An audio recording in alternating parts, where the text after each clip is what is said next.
get even with my enemies. That doesn't sound very Jesus-like.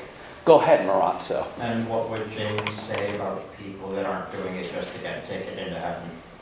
I would say to many instances he'd kind of be in denial. He's actually suggests that the religious experience itself is what's valuable. He doesn't talk so much about people doing it for the rewards. He actually thinks that religion can actually give us a better, richer life in the here and now. And by the way, that's kind of through this cosmic mysticism that I was talking about. In other words, he thinks it's better to give a person a richer inner life. Now, I don't know that I answered your question well, but I do want to mention something else here. James's pragmatic account of religion should be whole comfort to the religious person. Because you'll note he makes an argument for religion in general, but he doesn't make an argument for what? Any specific religion. Nicely put. Yeah, he doesn't make an argument for any specific religion. Because he understands that the religion that will make sense to you will be contextual. And he admits this. He goes, there's probably a good reason why Christianity makes sense to me. I grew up in 19th century New England, where Christianity was the what? Was the norm. This is why he argues that religions like Islam were not what he calls live options. A live option for him is a belief that one might possibly hold. He argues that no religion is intrinsically more reasonable than any other one.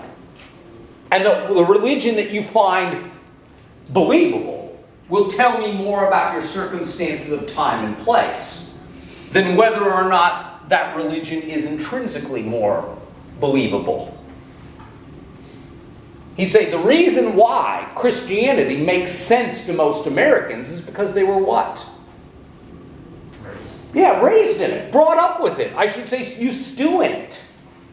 When you spend your entire life stewing in a set of ideas, you are likely to find them to be believable. But if you'd stewed in other ideas, if you were born in some other circumstances, time, and place, those other ideas would make just as much sense to you as the ones you currently hold.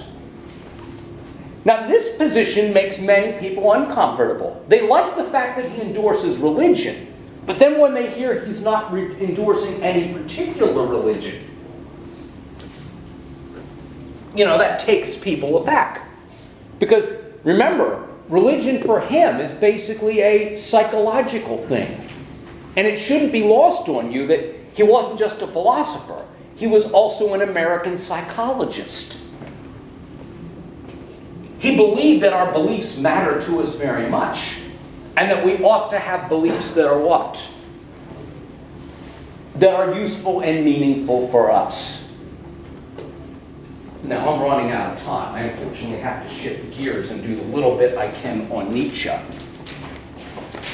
There are a couple questions on Nietzsche on the final exam.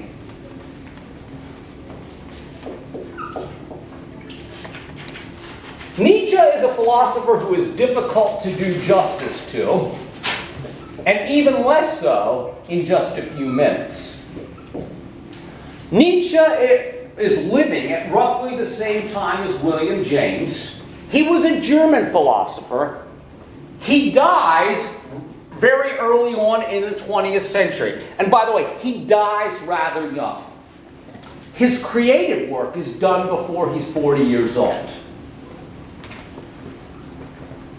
He's close to 50 when he dies, but most of those last 10 years were spent not in very good health. I don't want to bias anyone against him here by being too descriptive about it. Now, Nietzsche was well aware of this phenomenon in Western intellectual history.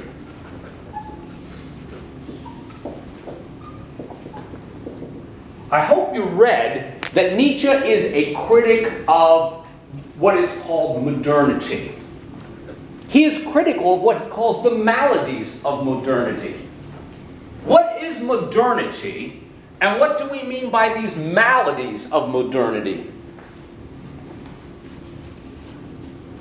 Modernism, modern philosophy technically began back in the time period of Descartes.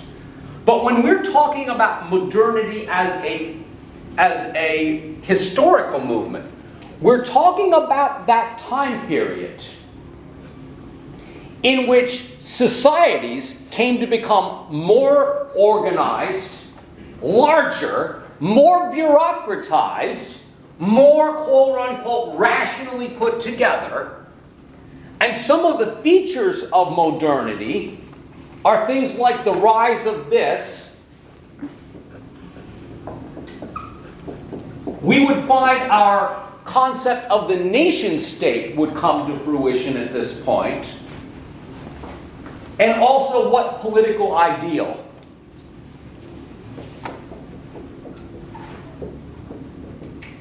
Notions of democracy as the ideal government type. Now, some of the problems with modernity we have technically already talked about. Nietzsche believed that modernity was ultimately not a good thing for these.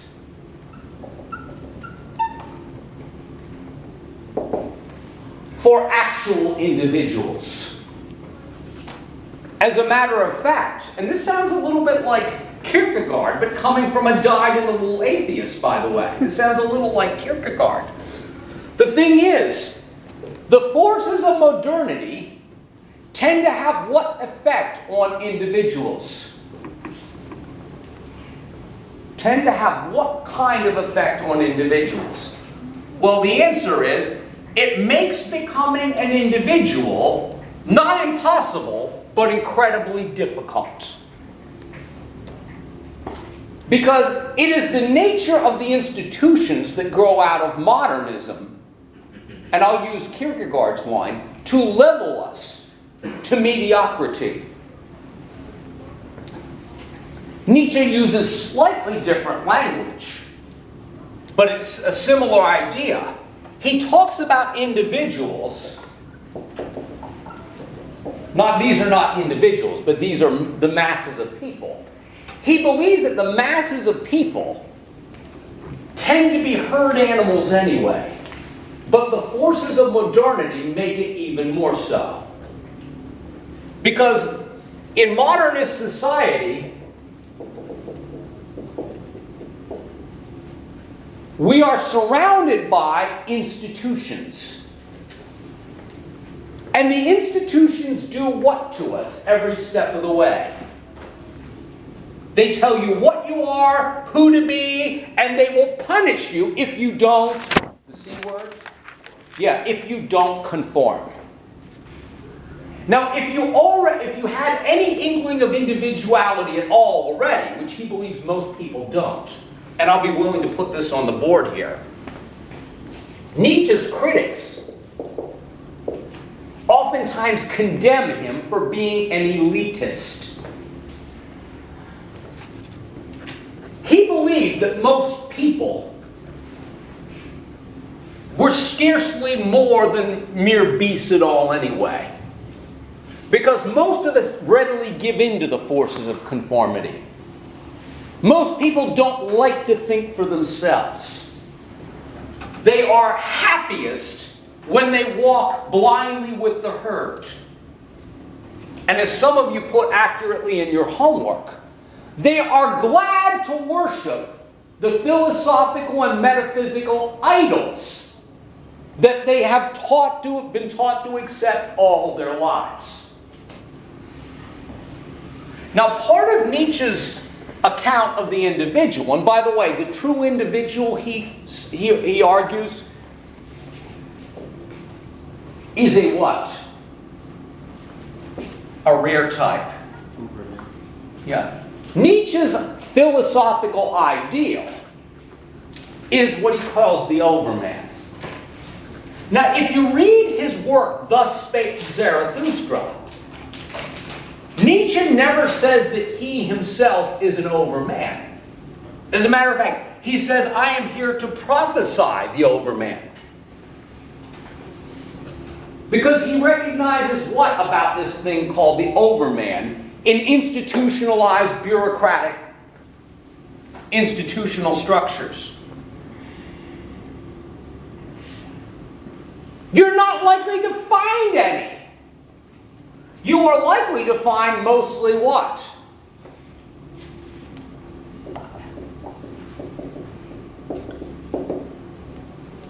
He typifies most human beings as being akin to slaves. And he speaks of the opposite of the ideal type is what he calls slave moralists. Now, ultimately, folks,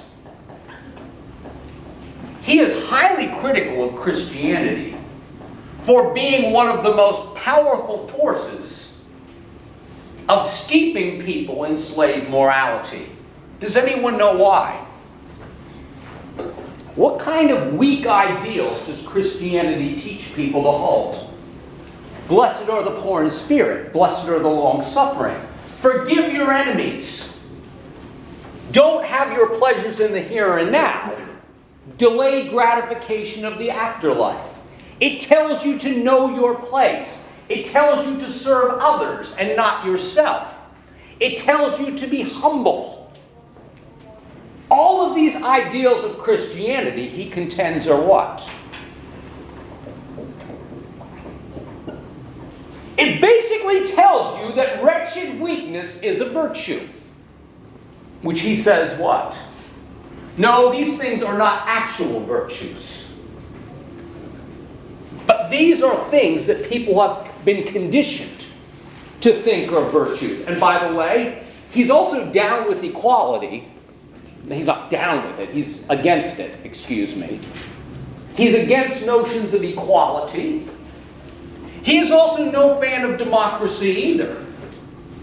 Partly because democracy does what? It levels everybody.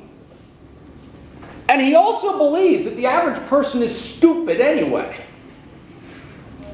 The average stupid and weak person shouldn't really have any say either. He should know his place. Go ahead, Hunter. What political ideology do you follow then? Unfortunately, fascists will later borrow Nietzsche's work and suggest that he supported some kind of fascism. Now, what Nietzsche does articulate is that there are noble types of people. And by the way, for him, the noble type is the overman. And by the way, overmen should actually be the ones who steer everybody else along. Overmen, this includes women, by the way, over persons value themselves. They don't need to look outside of themselves for value and meaning. They look where?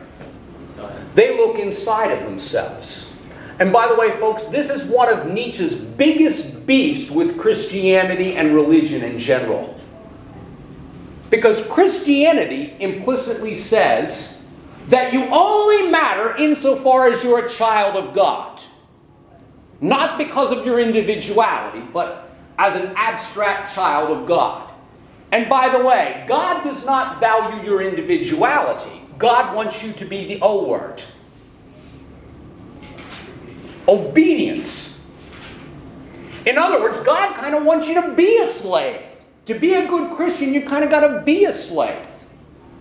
Not to your own rules, but to somebody else's rules. And by the way, he also argued that Christianity was a life-negating metaphysics. And I want this to sound as mean as it does. My mother believes that her entire existence has been a curse. And that her entire life is just a stepping stone to what? The afterlife. In heaven, everything is fine. In heaven, everything is fine. In heaven, everything is fine. You've all got your good thing. I've got mine. You know, that's the song sung by the woman in the radiator in Eraserhead. It also shows up on the Pixies album. For any of you music fans out there, if you have no idea what I'm talking about, sorry about that. But yeah, basically, this life does not matter. And that's what he means by life-negating philosophies. When you implicitly see this life as a mere stepping stone to what comes next, you're basically implicitly saying, what about this life? It doesn't really matter in and of itself. And by the way, the Overman does not look at this life this way. The Overman says this. The Overman says yes to this life, for all of its glory and all of its horror. The Overman is not a wimp. The Overman has guts. The Overman creatively produces his own meaning, or her. Doesn't need God to give her life meaning. Doesn't need the state to give her life meaning. This is one of the reasons why Nazis who borrowed Nietzsche's work rather offend me. Because Nietzsche would have given half the peace sign to any form of nationalism. Because anyone who needs a nation state to give their life value basically is a herd animal, a slave. I have never been a nationalist. I've never understood people who need a flag or a state to give their life meaning and value. I don't know if I'm lucky in that way, because there are people who have hated me for that. And by the way, to be any kind of an Overman might mean what? It might mean to walk alone. It might mean to be hated by the herd, because the herd are threatened by what? Actual individuals. People who aren't afraid to be different, aren't afraid to think for themselves, aren't afraid to be bold and blunt, and also take all their value from their internal strength. I am not an Overman, by the way. I'm a slave too, even though I hold some of the ideals of Nietzsche's Overman. I am certainly a slave moralist. Why? Because I care too damn much about what? Nietzsche's Overman would not care about what other people thought about him. Nietzsche's Overman would not be afraid about things like money. That's for cowards. And by the way, creature comforts are things that would be overrated to eat Nietzsche's Overman. As a matter of fact, his Overman might even enjoy a little bit of healthy what? A little bit of healthy existential suffering. No one ever said that suffering wasn't a what? Couldn't be enjoyed. And I don't want that to sound gross or anything. So does that mean that Nietzsche's Overmen can be, well, most likely will be masochists? Well, his Overman might even be a sadist to some extent. Because keep this in mind, the Overman will understand that any kind of meaning is meaning that he creates for himself. Other people only have meaning for him insofar as what? Insofar as he values them. So it's quite possible that his Overman might be a not very nice elitist who decides that he is truly superior and the rest of these mere mortals are mere chattel. And you know what? The sad thing is, to some extent, he may be right about this. Most of humanity probably has stood on the shoulders of giants, to use that expression. Because after all, as he puts it, history has been made by what kind of people? Bold people who took chances. Bold people who were sometimes SOBs, but did live their lives as legacies, lived memorable lives. Somebody who he admired very much was Napoleon. Here was a guy who rose from basically a lowly foot soldier to be what? Emperor. To be the Emperor of France. And all of those Napoleonic conquests. And he kept fighting and fighting. Remember, he was in prison, but he found a way to escape and rule again before he was eventually taken to his final spot. Cheers.